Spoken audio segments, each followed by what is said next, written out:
വിളിച്ചു പറയുകയാണ് വാർത്തകൾ ലഭിക്കുന്നില്ല, നോട്ടിഫിക്കേഷൻ ലഭിക്കുന്നില്ല എന്ന്. അതിന് പരിഹാരം കാണേണ്ടത് നിങ്ങൾ തന്നെയാണ്.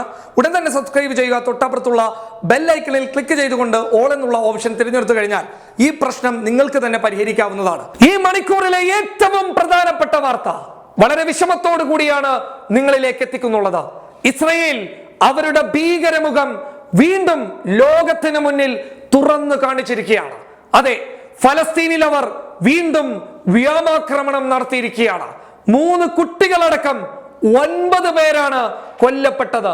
റമദാനിന്റെ വിശുദ്ധ അവസാന രാവുകളിലുള്ള പലസ്തീനിലെ നിരപരാധികളായിട്ടുള്ള മുസ്ലിങ്ങളുടെ ഉറക്കം കെടുത്താനും അവരുടെ സമാധാനത്തിനെ വേട്ടയാടാനും ഇസ്രയേൽ കഴിഞ്ഞ ദിവസം ശ്രമിച്ചത് നമ്മൾ കണ്ടതാണ്.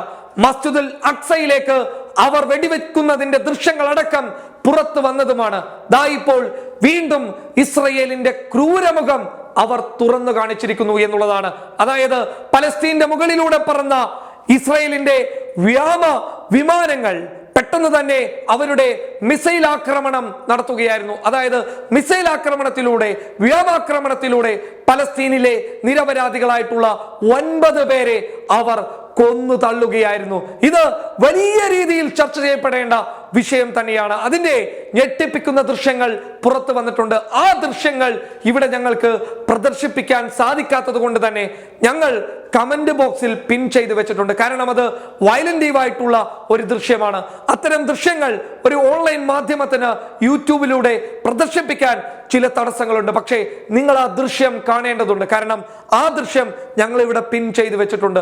അത്രത്തോളം വേദനിപ്പിക്കുന്ന ഒരു ദൃശ്യം തന്നെയാണ്. അവരുടെ കൂടപ്പിറപ്പുകൾ അവരുടെ പേര് വിളിച്ചുകൊണ്ട് മൃതദേഹത്തിന്റെ അരികിലേക്ക് ഓടിപ്പോകുന്ന വളരെ വേദനാജനകമായിട്ടുള്ള ഒരു ദൃശ്യമാണ് അതിലൂടെ നിങ്ങൾക്ക് കാണാൻ വേണ്ടി സാധിക്കുക. അതായത് ഇസ്രയേൽ അവരുടെ ചോരക്കൊതി വീണ്ടും ലോകത്തിന് മുന്നിൽ കാണിച്ചു കൊടുക്കുകയാണ്. കഴിഞ്ഞ ദിവസം ഇസ്രയേലിന്റെ മസ്ജിദുൽ അക്സയുമായി ബന്ധപ്പെട്ട വിഷയത്തിൽ അറബ് ലീഗ് യോഗം ചേർന്നിരുന്നു. 22 രാജ്യങ്ങളുള്ള അറബ് ലീഗിന്റെ യോഗം വളരെയധികം കരുതലോടുകൂടി തന്നെയാണ് ലോകം ഉറ്റുനോക്കിയത്. എന്നാൽ ഈ യോഗത്തിന് ശേഷമാണ് ഇസ്രയേൽ വ്യോമാക്രമണം നടത്തിയിട്ടുള്ളത്. ഗസയിലെ ആരോഗ്യ കേന്ദ്രത്തിൽ നിന്ന് ലഭിക്കുന്ന റിപ്പോർട്ടുകളെ അടിസ്ഥാനപ്പെടുത്തിയിട്ട് പറഞ്ഞു കഴിഞ്ഞാൽ അത് വളരെ വിഷമമുണ്ടാക്കുന്ന ഒരു സംഭവം തന്നെയാണ്.